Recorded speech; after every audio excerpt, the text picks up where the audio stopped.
ഭൂമിക്ക് പൊന്നും വിലയുള്ള ഈ കാലഘട്ടത്തിൽ ആർക്കിടെക്ചർ എന്ന ശാസ്ത്രശാഖയിൽ നിന്നും സമൂഹം പ്രതീക്ഷിക്കുന്ന ഏറ്റവും പ്രധാനപ്പെട്ട കാര്യം ഏറ്റവും ചെറിയ സ്ഥലത്ത് പരമാവധി സൗകര്യങ്ങളോട് കൂടിയ വീടുകൾ ഡിസൈൻ ചെയ്യുക എന്നതാണ്. ഇത്തരത്തിലുള്ള വെല്ലുവിളികളെ ഏറ്റെടുക്കുകയും അത് ഭംഗിയായി നിർവഹിക്കുകയും ചെയ്യുന്ന ആർക്കിടെക്റ്റുമാരെയും ഡിസൈനർമാരെയും അവരുടെ പ്രോജക്റ്റുകളെയും പരിചയപ്പെടുത്തുന്ന വീടിൻ്റെ പുതിയൊരു അധ്യായത്തിലേക്ക് എല്ലാ പ്രിയപ്പെട്ട പ്രേക്ഷകർക്കും സ്വാഗതം. പാലക്കാട് ജില്ലയിലെ കരിപ്പോടുള്ള ഷാജഹാനും ഫൗസിയയ്ക്കും ഒരു വീട് നിർമ്മിക്കുവാനായി കയ്യിലുള്ളത് ഒട്ടേറെ പരിമിതികളും സങ്കീർണതകളും നിറഞ്ഞ 3 സെൻറ്റിൽ താഴെ മാത്രമുള്ള ഒരു പ്ലോട്ടായിരുന്നു.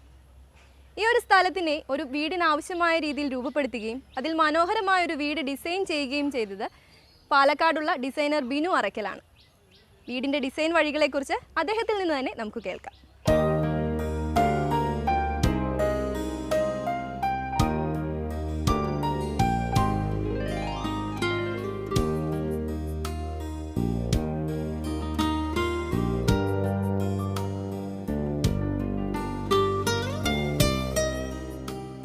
എൻ്റെ സുഹൃത്തായ ഷാജഹാൻ വീടിൻ്റെ ആവശ്യവുമായി എൻ്റെ അടുത്ത് എത്തിയപ്പോൾ ഇത്രയും ഡിഫിക്കൽട്ട് നിറഞ്ഞ ഒരു പ്ലോട്ടാണ് ഇതെന്ന് അറിഞ്ഞിരുന്നില്ല. പ്ലോട്ട് ചെന്ന് നോക്കിയപ്പോഴാണ് കണ്ടത് ഒരു ട്രയാങ്കുലർ ഷേപ്പുള്ള പ്ലോട്ടാണ്. 3 സൈഡേ ഉള്ളൂ. 3 സെൻറ്റിൽ താഴെ മാത്രമാണ് ഈ പ്ലോട്ടിൻ്റെ ഏരിയ. ഒരു സൈഡിലാണെങ്കിൽ ഒരു പഞ്ചായത്ത് മെയിൻ റോഡും ടാർ റോഡും പോകുന്നു. ഒപ്പം തന്നെ പ്ലോട്ടിനകത്തൊരു കിണറും ഉണ്ടായിരുന്നു. അപ്പോൾ ഇത്തരം ഒരു മാത്രമല്ല, ഏറ്റവും പുറകിൽ നിന്ന് ഫ്രണ്ടിലേക്ക് വരുമ്പോൾ 1-1.5 മീറ്ററോളം ലെവൽ ഡിഫറൻസും പ്ലോട്ടിനുണ്ടായിരുന്നു. അപ്പോൾ ഇത്തരമൊരു പ്ലോട്ടിൽ പ്ലാൻ ചെയ്യുമ്പോൾ ഉണ്ടാകുന്ന ഡിഫിക്കൽട്ട് ആദ്യം തന്നെ ഒരു ചലഞ്ചായിട്ട് ഏറ്റെടുത്തുകൊണ്ടാണ് ഈ പ്ലാൻ ചെയ്യാൻ തുടങ്ങിയത്. ഒരു സൈഡ് ട്രയാങ്കുലർ ഷേപ്പിൻ്റെ ഒരു സൈഡ് മെയിൻ സൈഡ് പഞ്ചായത്ത് റോഡായതുകൊണ്ട് അവിടെ നിന്ന് ബിൽഡിംഗ് റൂൾ പ്രകാരമുള്ള 3 മീറ്റർ വിടേണ്ടി വന്നു. ബാക്കിൽ നിന്നും 1 മീറ്ററോളം വിടേണ്ടി വന്നു. അതുപോലെ തന്നെ എല്ലാ സൈഡിൽ നിന്നും ആസ് പെർ ബിൽഡിംഗ് റൂളുള്ള എല്ലാ ഏരിയയും വിട്ട് കഴിഞ്ഞപ്പോൾ വളരെ ചുരുങ്ങിയ ഒരു 2 സെൻറ്റോളം കഷ്ടി വരാൻ പറ്റുന്ന ഒരു സ്ഥലത്തിനകത്ത് ഒരു കിണർ നിൽപ്പുണ്ടായിരുന്നു. അപ്പോൾ നമ്മൾ ആദ്യം ചെയ്തത് ഈ കിണറിനെ ഒന്ന് റീസൈസ് ചെയ്ത്, കിണർ മൂടുന്നതിനെക്കുറിച്ച് ഒട്ടും ആലോചിച്ചില്ല. കാരണം അത്രയും വലിയ കിണർ, ഒരു വലിയ കിണറായിരുന്നു. അത് മൂടിയാൽ അതിനൊന്ന് അതുണ്ടാവുന്നൊരു നഷ്ടം ആലോചിച്ചുകൊണ്ട് തന്നെ കിണറിനെ ഒന്ന് റീസൈസ് ചെയ്ത് കിണർ ചെറുതാക്കി കെട്ടി ഒതുക്കി. അതിനുശേഷം നമ്മൾ ബാക്കിയുള്ള ഏരിയയിൽ ഒന്ന് ഫില്ല് ചെയ്ത് ഒരു സീസണോളം നമ്മൾ ആ പ്ലോട്ടിനെ ആസിറ്റീസ് അങ്ങനെ തന്നെ നിലനിർത്തി, ഒന്ന് സെറ്റാവാൻ വേണ്ടി നിലനിർത്തി. എന്നതിന് ശേഷമാണ് നമ്മൾ പ്ലാനിങ്ങിലേക്ക് കടന്നത്. ട്രയാങ്കുലർ ഷേപ്പ് ആയതുകൊണ്ട് തന്നെ ട്രയാങ്കിൾ ഷേപ്പിലുള്ള ഒരു വീട് തന്നെ അവിടെ നിർത്താൻ കഴിയുള്ളായിരുന്നു. ഒരു അറ്റം ഷാർപ്പ് എഡ്ജ് വന്നുകൊണ്ട് ബാക്കിലേക്കുള്ള വീതി കൂടിയ ഒരു പ്ലാനാണ് നമ്മൾ തയ്യാറാക്കിയിരുന്നത്. ഒപ്പം തന്നെ അവർ റിക്വയർമെൻറ്റ്സ് പറഞ്ഞിരുന്നത് അവർക്ക് എല്ലാ ഫെസിലിറ്റീസും 3 ബെഡ്റൂം വേണം. ഒപ്പം തന്നെ എല്ലാ മുറികളും തമ്മിൽ നല്ല സെപ്പറേഷൻ വേണം. ഡൈനിങ്ങും ഗസ്റ്റ് ലിവിങ്ങും തമ്മിലുള്ള ചെറിയ സെപ്പറേഷൻ വേണം. അപ്പോൾ അങ്ങനെയുള്ള എല്ലാ റിക്വയർമെൻറ്റ്സും പറയുകയും ചെയ്തുകൊണ്ട് എത്രത്തോളം എനിക്ക് തോന്നുന്നു വളരെ ചലഞ്ചഡായിട്ടുള്ള ഒരു പ്ലോട്ടിൽ നിന്നിട്ട് ആണ് ഈ പ്ലാൻ ഡിസൈൻ ചെയ്തത്. 1 സെൻറ്റിമീറ്റർ പോലും അങ്ങോട്ടും ഇങ്ങോട്ടും മാറ്റാൻ പറ്റാത്ത രീതിയിൽ കൃത്യമായി എല്ലാ സൈഡിൽ നിന്നും സെറ്റ് ബാക്ക് വിട്ട് ഒരു ഏരിയ മാർക്ക് ചെയ്ത് അതിനകത്ത് ഒതുങ്ങുന്ന രീതിയിലാണ് ഈ പ്ലാൻ ചെയ്തിരിക്കുന്നത്.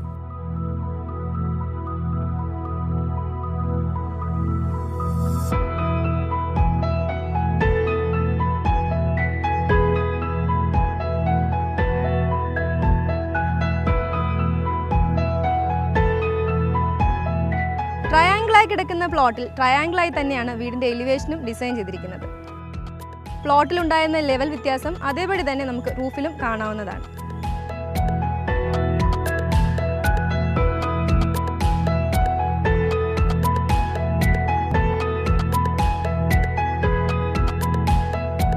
വീടിൻ്റെ എലിവേഷനായിട്ട് പ്രത്യേകമായി ഒന്നും തന്നെ ചെയ്തിട്ടില്ല. കാരണം വീടിൻ്റെ ഉള്ളിലുള്ള സ്പേസിനെ അതുപോലെ തന്നെ റിഫ്ലക്റ്റ് ചെയ്തിരിക്കുകയാണ് വീടിൻ്റെ എലിവേഷനെ.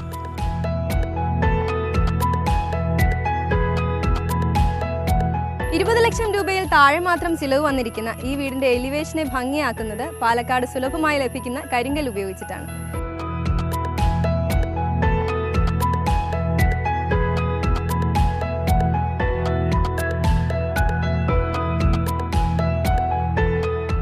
കൂടാതെ ബ്ലൂവിൻ്റെ ഡിഫറെൻറ്റ് ഷെയ്ഡ്സും വൈറ്റും കളേഴ്സായിട്ട് ഉപയോഗിച്ചിട്ടുണ്ട്. കാലാവസ്ഥയെ പരിഗണിച്ചുകൊണ്ട് സ്ലോ പ്രൂഫാണ് ഈ വീടിന് നൽകിയിട്ടുള്ളത്.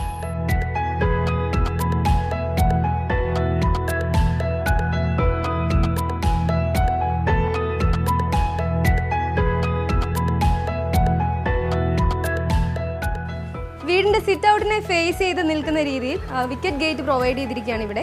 എന്നാൽ വെഹിക്കിൾ എൻട്രിക്കുള്ള സ്ഥലം ആ ഭാഗത്തായിട്ടാണ്.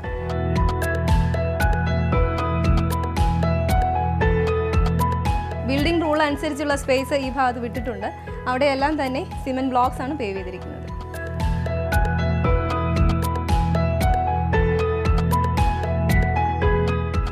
ട്രയാങ്കിൾ പ്ലോട്ടിലുള്ള ഈ ട്രയാങ്കിൾ വീടിൻ്റെ സിറ്റ് ഔട്ടും ട്രയാങ്കിൾ ആയിട്ട് തന്നെയാണ് ചെയ്തെടുത്തിരിക്കുന്നത്. ഇവിടെ നമുക്ക് നോക്കിയാൽ കാണാം, ഒരു കോർണറായിട്ടാണ് ഈ ഭാഗം വരുന്നത്. അപ്പോൾ ഈ ഒരു സിറ്റ് ഔട്ടിന് വേണ്ടി ഈ ഭിത്തി എക്സ്റ്റെൻഡ് ചെയ്ത് ഇങ്ങനെ ചെയ്തെടുത്തിരിക്കുന്നു എന്ന് മാത്രം. ഇനി നമുക്ക് വീട്ടിനുള്ളിലേക്ക് പോകാം.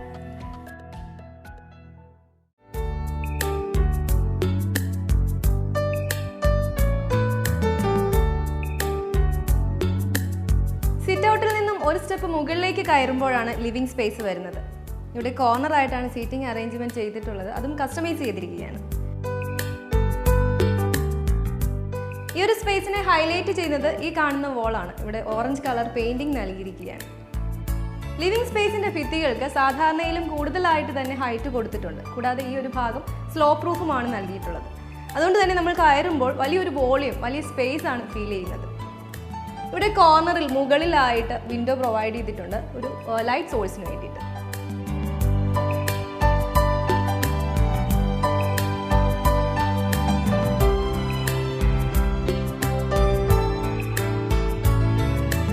ലിവിംഗ് സ്പേസിൽ നിന്നും ഒരു സ്റ്റെപ്പ് മുകളിലായി വരുന്ന ഒരു കണക്ഷൻ സ്പേസ് ആണിത്. ഇവിടെ നിന്നുമാണ് സ്റ്റെയർ കേസ് സ്റ്റാർട്ട് ചെയ്യുന്നത്. അതുകൊണ്ട് തന്നെ ഈ ഭാഗത്ത് വരുന്ന ഭിത്തി ഡബിൾ ഹൈറ്റിലാണ് വന്നിട്ടുള്ളത്.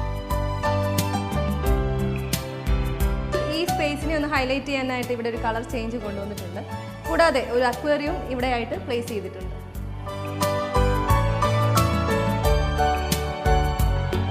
സ്റ്റെയർ കേസിന്റെ താഴ്ഭാഗം ഒരു സ്റ്റഡി ടേബിൾ ഒക്കെ അറേഞ്ച് ചെയ്ത് ഉപയോഗപ്രദമാക്കിയിരിക്കുകയാണ്.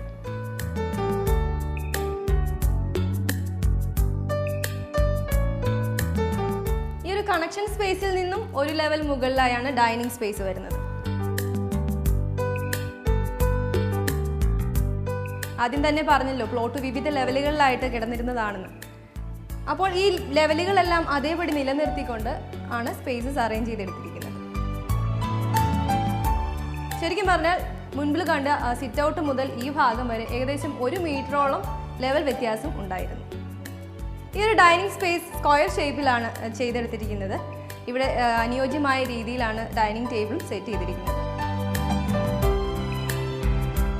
വാഷ് കൗണ്ടർ വരുന്നത് ഈ ഭാഗത്തായിട്ടാണ്. ക്രോസ് വെന്റിലേഷൻ സാധ്യമാകുന്ന രീതിയിലാണ് ജനാലകളും പ്ലേസ് ചെയ്തിരിക്കുന്നത്.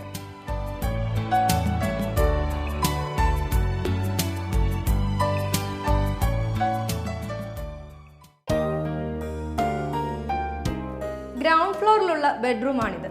120 സ്ക്വയർ ഫീറ്റോളം വലിപ്പമുണ്ട് ഈ റൂമിന്.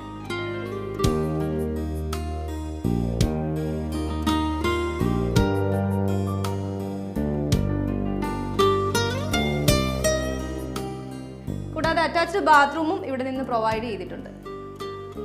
ഈ ഭാഗത്ത് വാർഡ്രോബ് വരുന്നുണ്ട്. ഫാബ്രിക്കേറ്റഡ് അലൂമിനിയം ഹൈലം ഷീറ്റും ഉപയോഗിച്ചിട്ടാണ് ഇതിന്റെ ഷട്ടേഴ്സ് ചെയ്തിരിക്കുന്നത്. ഉള്ളിലാണെങ്കിൽ ഫെറോ സിമെന്റ് സ്ലാബും ഉപയോഗിച്ചിരിക്കുന്നു.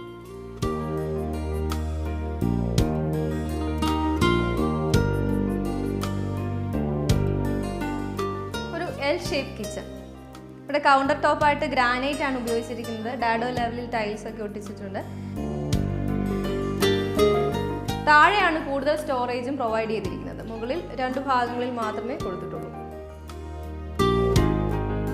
കൂടുതൽ സ്റ്റോറേജ് ഈ ഭാഗത്ത് നൽകിയിട്ടുണ്ട്. കൂടാതെ ഒരു യൂട്ടിലിറ്റി ഏരിയ ആയിട്ടും ഈ ഭാഗം ക്രിയേറ്റ് ചെയ്തെടുത്തിട്ടുണ്ട്. ദൂരെ നിന്നും കാണാത്ത രീതിയിൽ ഇവിടെ സിങ്ക് വരുന്നത് കൊണ്ട് അവിടെ കണക്ഷൻ സ്പേസിൽ നിന്നും ഡൈനിങ് സ്പേസിൽ നിന്നും ഒക്കെ കാണാത്ത രീതിയിൽ ഒരു ചെറിയ ഒരു പാർട്ടീഷനും ഈ ഭാഗത്തായിട്ട് കൊടുത്തിട്ടുണ്ട്. ഇവിടെ നിന്നും ഒരു വരാന്തയാണ് ഉള്ളത്.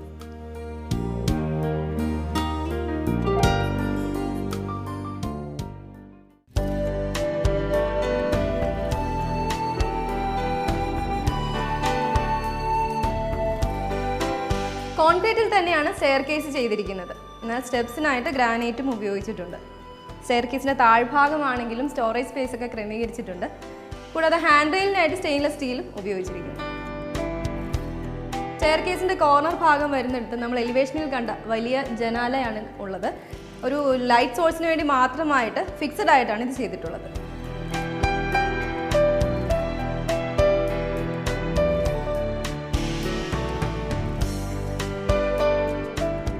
മുകളിലത്തെ നിലയിലുള്ളത് 2 ബെഡ്റൂമുകളാണ്. അപ്പോൾ ഈ ബെഡ്റൂമുകളിലേക്കുള്ള ഒരു കണക്ഷൻ സ്പേസ് ആണ് ഇത്. ഒരു സ്റ്റോറേജ് സ്പേസും സീറ്റിങ്ങും ഒക്കെ നൽകി ഉപയോഗപ്രദമായ രീതിയിൽ ഈ സ്പേസിനെ ക്രമീകരിച്ചിട്ടുണ്ട്. ഇത്തരമൊരു പ്ലോട്ട് എന്നെ ഏൽപ്പിക്കുമ്പം ഇത്തരമൊരു ചലഞ്ചഡ് പ്ലോട്ടിൽ, ഇത്രയും റിസ്ക് ഉള്ള ഒരു പ്ലോട്ടിൽ ഒരു വീട് ചെയ്യാൻ കഴിഞ്ഞത് വളരെ സന്തോഷത്തോടെ ഞാൻ അവന് വീട് ചെയ്ത് കൊടുത്തത്. കാരണം ഇത്തരം ട്രയാങ്കുലർ ഷേപ്പിൽ ഉള്ള സ്ഥലത്ത് പലരും വീട് വയ്ക്കുന്നതിനെ അവനെ നിരുത്സാഹപ്പെടുത്തിയപ്പോഴും അത്രയും ചുരുങ്ങിയ ബഡ്ജറ്റ് 20 ലക്ഷത്തിനകത്ത് അത് നിർത്തിത്തരാമെന്ന ഉറപ്പ് കൊടുത്തുകൊണ്ട് എനിക്ക് തോന്നുന്നു ഞാൻ വരച്ച പ്ലാനുകളിൽ നിന്ന് ഒക്കെ എനിക്ക് ഏറ്റവും കൂടുതൽ സാറ്റിസ്ഫാക്ഷൻ കിട്ടിയ ഒരു പ്ലാനാണ് ഞാൻ ഷാജഹാന് വേണ്ടി ചെയ്തത്. കാരണം ഉള്ള സ്ഥലത്ത് പരമാവധി യൂട്ടിലിറ്റി, ഞാൻ എന്നും ചിന്തിക്കുന്ന കാര്യമാണത്. ഉള്ള സ്ഥലത്ത് everything in its place and A place for everything, എല്ലാ സാധനവും കൃത്യമായ ഒരു സ്ഥലത്ത് അറേഞ്ച് ചെയ്ത് മിനിമം സ്ഥലത്ത് ഒതുങ്ങുന്ന രീതിയിലുള്ള ഒരു ചെറിയ വീട് പ്ലാൻ ചെയ്യാൻ കഴിഞ്ഞതിൽ വളരെ സന്തോഷമാണ് ഞാൻ.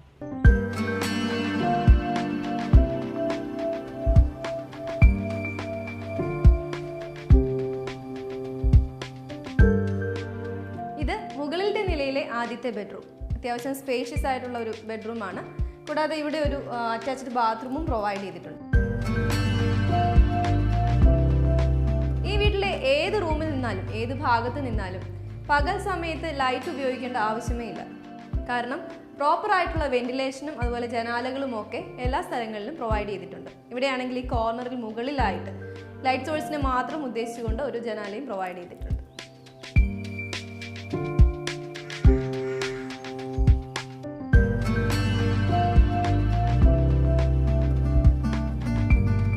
ഇത് രണ്ടാമത്തെ ബെഡ്റൂം. മുകളിലത്തെ നിലയിലെ എല്ലാ റൂമുകളുടെയും റൂഫ് ഹുരിഡീസ് ഉപയോഗിച്ച് കോൺക്രീറ്റ് ചെയ്തിരിക്കുകയാണ്. ഹുരിഡീസിന്റെ ഉൾഭാഗം ഹോളോ ആയതുകൊണ്ട് റൂമിനുള്ളിലെ ചൂട് കുറയ്ക്കാൻ ഇത് ഏറെ സഹായകരമാണ്. 3 സെന്റിലുള്ള ഈ വീടിന് ഒരു ബാൽക്കണി സ്പേസും പ്രൊവൈഡ് ചെയ്തിട്ടുണ്ട്. ബാൽക്കണിയിലേക്കുള്ള എൻട്രി ഈ ഭാഗത്താണ്.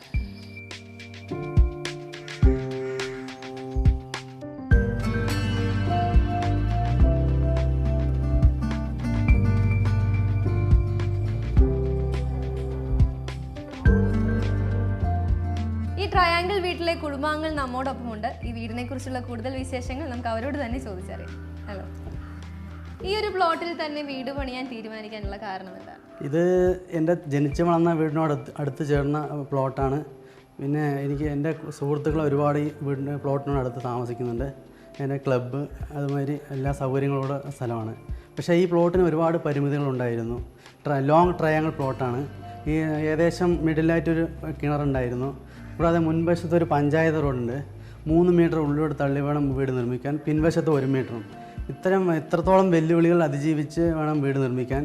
എൻ്റെ ബാല്യകാല സുഹൃത്തായ ശ്രീ ബിനു അറയ്ക്കൽ ആ വെല്ലുവിളികൾ ഏറ്റെടുത്തുകൊണ്ട് മനോഹരമായൊരു വീട് എനിക്ക് വേണ്ടി പണിത് തന്നു. ഡിസൈൻ സമയത്ത് അദ്ദേഹത്തോട് എന്തൊക്കെ ആവശ്യങ്ങളായിരുന്നു മുന്നോട്ട് വെച്ചത്? വീട് ചൂട് കുറവാക്കാനുള്ള രീതികളെ കുറിച്ച് ഞാൻ പറഞ്ഞിരുന്നു. അതിന് അദ്ദേഹം ഉരുടീസോട് പ്രിഫർ ചെയ്തു തന്നു. അത് നല്ല ഫലമുണ്ടായി. ചൂട് വളരെ കുറവായിരുന്നു.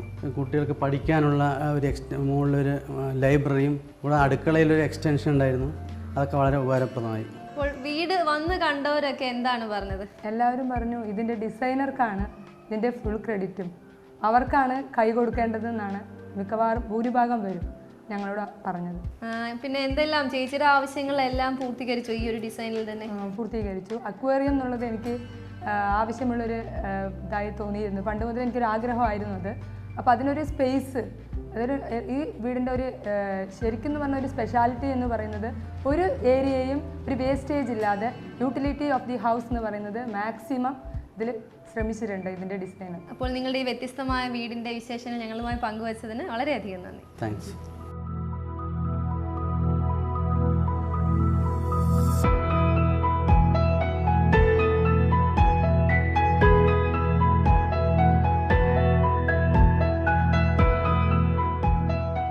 വീട്ടിൽ ഇനിയൊരു ചെറിയ ഇടവേള, വേഗം മടങ്ങിയെത്താം.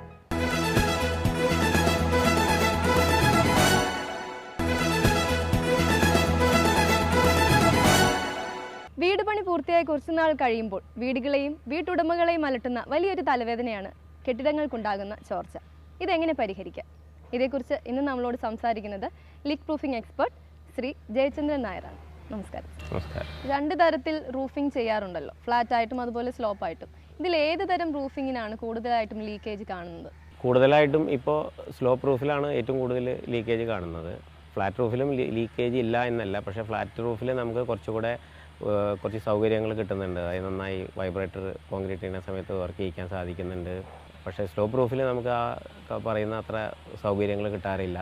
റീഇൻഫോഴ്സ്മെൻറ്റിൻ്റെ കഞ്ചഷൻ ഭയങ്കരമായിട്ട് കൂടും ഈ സ്ലോപ്പ് റൂഫിൽ. അതുപോലെ തന്നെ റിഡ്ജസ്, അതുപോലെ എഡ്ജസ് ഒക്കെ വരുന്ന സ്ഥലങ്ങളിൽ. അപ്പോൾ അങ്ങനെയുള്ള സ്ഥലങ്ങളിൽ ഈ കോൺക്രീറ്റിങ് കൂടുതൽ വെള്ളവും ചേർക്കാൻ പറ്റില്ല. അപ്പോൾ അങ്ങനെയുള്ള സിറ്റുവേഷനിൽ കുറേയധികം ഗ്യാപ്പുകളും ഹോൾസും എല്ലാം സ്ലോപ്പ് റൂഫിലാണ് ഏറ്റവും കൂടുതൽ കാണുന്നത്. അതാണ് ഇതിൻ്റെയൊക്കെ ഒരു കാരണമെന്നാണ് തോന്നുന്നത്. സ്ലോപ്പ് റൂഫിൽ പൊതുവെ പാത്തികൾ അതുപോലെ കോടികൾ ഒക്കെ വരുന്നുണ്ട്. അപ്പോൾ ഈ ഭാഗങ്ങളിൽ വരുന്ന ലീക്കേജുകൾ എങ്ങനെ ഓവർകം ചെയ്യാൻ പറ്റും? 2 കാര്യമാണ്. പണിയുന്ന സമയത്ത് നമുക്ക് നല്ല രീതിയിൽ പ്ലാസ്റ്റിസൈസർ ഉപയോഗിച്ച് ചെയ്യുമ്പോൾ കുറച്ചൊക്കെ ശമനം കിട്ടും. അഥവാ ഓൾറെഡി ലീക്കേജ് ഓൾറെഡി ഉള്ള സ്ഥലങ്ങളിലാണെങ്കിൽ നമുക്ക് ഏറ്റവും ചെയ്യാവുന്ന കാര്യം ഡ്രിഡ്ജസിലും അതുപോലെ തന്നെ സ്ലോപ്പ് ഏരിയകളിലുമെല്ലാം നമുക്ക് ഓരോ നോസിൽ ഡ്രിൽ ചെയ്ത് പിടിപ്പിച്ച് അതിലേക്ക് സിമൻറ്റ് സ്ലറി ഇഞ്ചക്റ്റ് ചെയ്യുന്ന ഒരു മെത്തേഡുണ്ട്. ഇഞ്ചക്ഷൻ ഗ്രൗട്ട് എന്ന് പറയും. അങ്ങനെ ഇഞ്ചക്റ്റ് ചെയ്ത് അതിൻ്റെ ഉള്ളിലേക്ക് നമുക്ക് ഈ സിമൻറ്റ് സ്ലറി ഉള്ളിലേക്ക് കടത്തി വിടുക എന്നുള്ളതാണ്.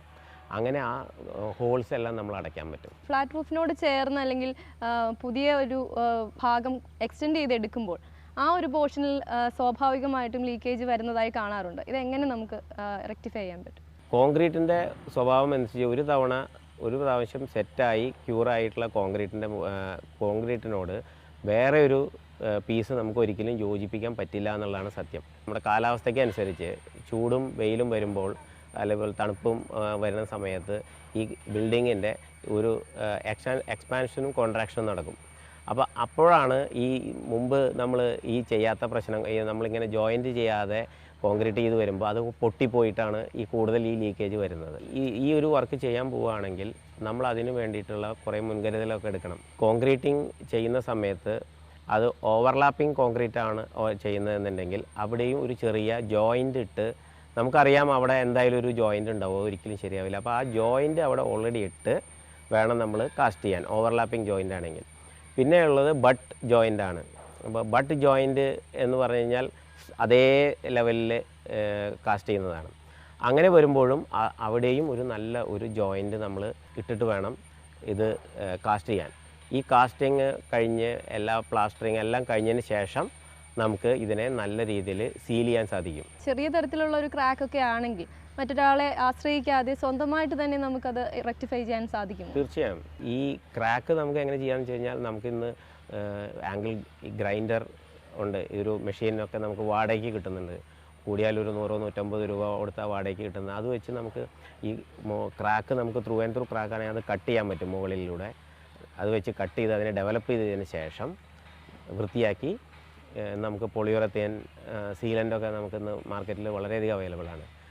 ഇത് വെച്ച് നമുക്ക് തന്നെ ഉപയോഗിച്ച് ഫില്ല് ചെയ്ത് ചെയ്യാവുന്ന ഒരു കാര്യമേ ഉള്ളൂ. സാധാരണയായി ഭിത്തികളിൽ ഈർപ്പം തങ്ങി നിൽക്കുന്നതായി കാണാറുണ്ട്. ഇതിനായിട്ട് ഉള്ള കാരണങ്ങൾ എന്തെല്ലാമാണ്? ഭിത്തികളിൽ വരുന്ന ഈർപ്പം 2-3 കാരണങ്ങൾ കൊണ്ടുണ്ടാവാം. ഒന്ന്, ഞാൻ നേരത്തെ പറഞ്ഞ പോലെ പുറത്തുള്ള പ്ലാസ്റ്ററിലുള്ള ക്രാക്കുകൾ. രണ്ടാമതായിട്ട് ഈ പാരപ്പറ്റിലെല്ലാം വെള്ളം കെട്ടി നിൽക്കുകയും വല്ല ഇലകളൊക്കെ വീണ് വെള്ളം കെട്ടി നിന്ന് ആ വെള്ളം വാളിലേക്ക് പെർക്കുലേറ്റ് ചെയ്യുന്ന ഒരു പ്രോബ്ലത്തിലൂടെ ലീക്കേജ് ഉണ്ടാവാം. പിന്നെ വരുന്നത് കൂടുതൽ ഭിത്തികളിൽ കാണുന്നത് ബാത്റൂമിൽ നിന്ന് വരുന്ന ലീക്കേജ് ചുമരിലൂടെ കാണുന്നതാണ്. അല്ലെങ്കിൽ നമുക്ക് ബാത്റൂമിലേക്ക് പോകുന്ന പൈപ്പ് ലൈനിൽ ലീക്കേജ് ഉണ്ടെങ്കിൽ പോലും അതും ചുമരിലേക്ക് പെർക്കുലേറ്റ് ചെയ്ത് നമുക്ക് ഇത് കാണാം. ഇതാണ് കാരണങ്ങൾ. അപ്പോൾ ഇത് ശരിയാക്കാനുള്ള വഴി എന്താണെന്ന് ചോദിച്ചാൽ പാരപ്പറ്റ് വോള് ഇലകളൊന്നും വീഴാതെ നമ്മൾ ശ്രമിക്കുക. അതുപോലെ തന്നെ ആ പാരപ്പറ്റ് വോളും നമ്മുടെ സ്ലാബും തമ്മിലുള്ള ഒരു ചെറിയ ജോയിൻ്റ് ഉണ്ടാവാൻ ചാൻസ് ഉണ്ട്. ആ ജോയിൻ്റ് വളരെ നന്നായി പാക്ക് ചെയ്തതിന് ശേഷം വല്ല വാട്ടർ പ്രൂഫ് കോട്ടിങ്ങോ അടിച്ചു കഴിഞ്ഞാൽ ഈ പ്രശ്നം നമുക്ക് സോൾവ് ചെയ്യാൻ സാധിക്കും. മുകളിലത്തെ നിലയിൽ ബാത്റൂം ഉണ്ടെങ്കിൽ താഴെയുള്ള ഭിത്തികളിലേക്ക് ഈർപ്പം ഇറങ്ങാനുള്ള സാധ്യത ഏറെയാണ്. ഇതെന്തുകൊണ്ടാണ്? ഇതെങ്ങനെ പരിഹരിക്കാം? കെട്ടിടം പണിയുമ്പോൾ ബാത്റൂമുകൾ നന്നായി വാട്ടർ പ്രൂഫ് ചെയ്യേണ്ടത് അത്യാവശ്യമാണ്. അത് ഏറ്റവും കൂടുതൽ വരുന്നത് നമുക്ക് ബാത്റൂമിൻ്റെ പൈപ്പ് വരുന്ന ഔട്ട്ലെറ്റുകളുടെ ഭാഗത്തുനിന്നും അതുപോലെ തന്നെ ഈ ഷൂ ജോയിൻറ്റ്സ് എന്ന് പറയുന്ന കോൺക്രീറ്റും ഭിത്തിയും കൂടി വരുന്ന ആ ജോയിൻറ്റ് ആ ഭാഗങ്ങളിലൂടെയാണ് ഏറ്റവും കൂടുതൽ പ്രശ്നങ്ങൾ വരുന്നത്. അത് വളരെ നന്നായി പാക്ക് ചെയ്തിട്ട് വേണം ഇത് വാട്ടർ പ്രൂഫ് ചെയ്തിട്ട് വേണം ടൈൽസൊക്കെ ഒട്ടിക്കാൻ. പക്ഷേ ഇപ്പോഴും വേറൊരു പ്രശ്നം നമ്മൾ കാണുന്നത്, ഈ ടൈൽസ് ഒട്ടിക്കുമ്പോൾ ജോയിൻറ്റ് വളരെ തീരെ ഇല്ലാതെ ആയിരിക്കും ഒട്ടിക്കുന്നത് ടൈൽസ്. എന്താ പ്രശ്നം എന്ന് വെച്ച് കഴിഞ്ഞാൽ ഈ ജോയിൻറ്റ് ഫില്ല് ചെയ്യുന്ന മെറ്റീരിയൽ വേഗം ഇളകി പോവുകയും പിന്നെ ഈ ജോയിൻ്റെ ഇടയിലുള്ള വെള്ളം താഴത്തേക്ക് പോവുകയും ചെയ്യുന്നുണ്ട്. അപ്പോൾ എപ്പോഴും ഈ കാര്യങ്ങൾ ചെയ്യുന്നതിന് മുമ്പ് ടൈൽസ് ഒട്ടിക്കുമ്പോഴെല്ലാം ഒരു 3 mm അല്ലെങ്കിൽ 4 mm ഗ്യാപ്പ് ഇട്ട് അത് എന്നിട്ട് ജോയിൻറ്റ് ഫില്ല് ചെയ്ത് കഴിഞ്ഞാൽ മാത്രം നമുക്ക് കുറേയധികം ഈ വക ലീക്കേജുകളൊക്കെ നമുക്ക് ഒഴിവാക്കാൻ സാധിക്കും. ഇപ്പോൾ പരസ്യങ്ങളിലും മറ്റും പലതരം ഉൽപ്പന്നങ്ങൾ കാണാറുണ്ട്, അത് ലീക്ക് പ്രൂഫിന് സഹായകമാണെന്ന് പറഞ്ഞു. ഇത് എത്രത്തോളം അഭികാമ്യമാണ് ഇങ്ങനെയുള്ള ലീക്കിനെ ഒഴിവാക്കാൻ? സാധാരണ ഈ പരസ്യം കണ്ട് ലീക്ക് പ്രൂഫിങ് ചെയ്യുക എന്ന് പറഞ്ഞു കഴിഞ്ഞാൽ അതൊരു ശരിയായ പ്രവണതയായിട്ട് എനിക്ക് തോന്നുന്നില്ല.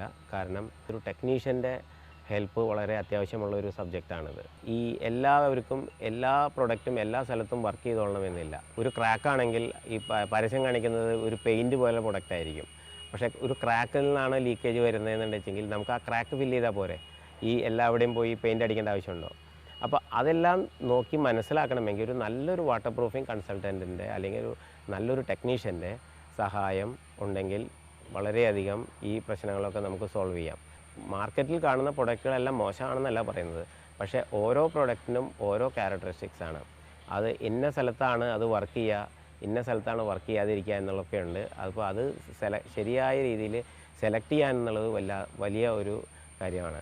വിവിധ രീതികൾ ഇപ്പോൾ ലീക്ക് പ്രൂഫിനായിട്ടുണ്ടെന്ന് പറഞ്ഞല്ലോ. ഏതെല്ലാം മാർഗ്ഗങ്ങളാണ് ഇപ്പോൾ ഉള്ളത്? എന്തെല്ലാം ഉൽപ്പന്നങ്ങളാണ് അതിനായിട്ട്? ലീക്ക് പ്രൂഫിങ് ഇപ്പോൾ ഓൾറെഡി എക്സിസ്റ്റിംഗ് ലീക്ക് പ്രൂഫിങ്ങിനെ നമുക്ക് ഒന്ന് ചെയ്യണമെങ്കിൽ 4 പ്രോപ്പർ കൺസെപ്റ്റ് എന്ന് പറയും. പ്രോപ്പർ ഡയഗ്നോസിസ് എന്ന് പറഞ്ഞു കഴിഞ്ഞാൽ പ്രോപ്പറായി എന്താണ് രോഗം എന്ന് കണ്ടുപിടിക്കുക. അത് കണ്ടെത്തിയതിന് ശേഷം വരുന്ന അടുത്ത പ്രോപ്പറാണ് പ്രോപ്പർ സെലക്ഷൻ ഓഫ് പ്രോഡക്റ്റ്. ഈ പ്രോപ്പർ സെലക്ഷൻ ഓഫ് പ്രോഡക്ട്സിൽ നമുക്ക് ഓരോ രോഗത്തിനനുസരിച്ചുള്ള മരുന്ന് ഉപയോഗിക്കുന്നത് പോലെ വളരെ വലിയ ശ്രേണിയിലുള്ള പ്രൊഡക്റ്റുകൾ ഇന്ന് അവൈലബിൾ ആണ്. മൂന്നാമത്തെ പ്രോപ്പർ എന്ന് പറഞ്ഞാൽ പ്രോപ്പർ സർഫസ് പ്രിപ്പറേഷൻ. ഒരു പ്രോഡക്റ്റ് നന്നായി വർക്ക് ചെയ്യണമെങ്കിൽ ആ സർഫസ് നന്നായി പ്രിപ്പയർ ചെയ്ത് ക്ലീൻ ആക്കിയിട്ട് വേണം നമുക്ക് ചെയ്യാൻ. അതേപോലെ തന്നെ ഇമ്പോർട്ടൻ്റ് ആയിട്ടുള്ള അടുത്ത കാര്യമാണ് പ്രോപ്പർ അപ്ലിക്കേഷൻ. ഇതെല്ലാം ചെയ്തു കഴിഞ്ഞ് ഈ നമ്മുടെ വർക്കേഴ്സ് ഇത് ശരിയായ രീതിയിൽ മിക്സിങ് ചെയ്യുന്നുണ്ടോ, ശരിയായ രീതിയിൽ അപ്ലൈ ചെയ്യുന്നുണ്ടോ? ചില പ്രൊഡക്റ്റുകൾ നനവുള്ള സ്ഥലത്ത് ഉപയോഗിക്കാൻ പാടില്ല എന്ന് പറയുന്ന സ്ഥലങ്ങളിലായിരിക്കും. അപ്പോൾ അങ്ങനെയുള്ള സ്ഥലങ്ങൾ നനവില്ല എന്നൊക്കെ ഉറപ്പ് വരുത്തേണ്ടത് ഈ ജോലി ചെയ്യുന്ന വർക്കേഴ്സിൻ്റെ കടമയാണ്. ചെറിയ വീടെന്നോ വലിയ വീടെന്നോ വ്യത്യാസമില്ലാതെ എല്ലാവരും തന്നെ ഫേസ് ചെയ്യുന്ന വലിയൊരു പ്രശ്നമാണ് ചോർച്ച. അപ്പോൾ ഇതേക്കുറിച്ച് ഞങ്ങൾക്ക് പറഞ്ഞു തരികയും ഇതിനുള്ള പരിഹാര മാർഗ്ഗങ്ങൾ നിർദ്ദേശിക്കുകയും ചെയ്തതിന് വളരെയധികം നന്ദി. Thank you. വീടിൻ്റെ ഇന്നത്തെ അധ്യായം ഇവിടെ അവസാനിക്കുകയാണ്. ഈ പ്രോഗ്രാമിനെ കുറിച്ചുള്ള നിങ്ങളുടെ അഭിപ്രായങ്ങളും നിർദ്ദേശങ്ങളും തീർച്ചയായും ഞങ്ങളെ അറിയിക്കുക. ഞങ്ങളുടെ വിലാസം: ദ പ്രൊഡ്യൂസർ, വീട്, Manorama news, MMTV limited, Aroor, Alappuzha. ഞങ്ങളുടെ ഇമെയിൽ വിലാസം veed@mmtv.in. വീടിൻ്റെ ഈ അധ്യായവും മുൻപുള്ള അധ്യായങ്ങളും നിങ്ങൾക്ക് യൂട്യൂബിലൂടെയും manorama.news.com എന്ന ഞങ്ങളുടെ വെബ്സൈറ്റിലൂടെയും കാണാവുന്നതാണ്. വീണ്ടും അടുത്ത ആഴ്ച ഇതേ ദിവസം ഇതേ സമയം കാണാം. Till then